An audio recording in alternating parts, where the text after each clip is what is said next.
The dog was placed in a sack attached to the side of a car, and it would just hang above the road with its head sticking out. The bottom of the sack was clamped to the step along the side of the car, and the top was hooked to an open window. But car accidents usually meant the dog was toast.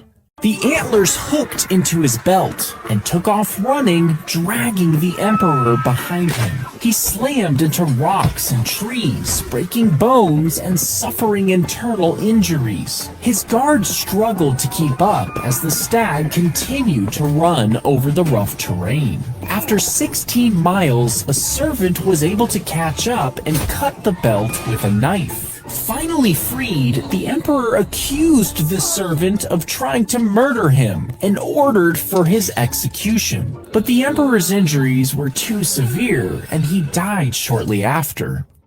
They pulled out the bear's teeth and ripped out its claws to make it a fair fight. And they even cut tendons in its arm to stop it from grabbing its opponents. You see, these bears were used in live wrestling matches, which were held in bars in the 90s. People would fight the trained bears, and if they won, they could claim a cash prize. Some people would even cheat by getting the animals drunk before the match. But the bears were still far stronger, easily pinning the wrestlers to the ground.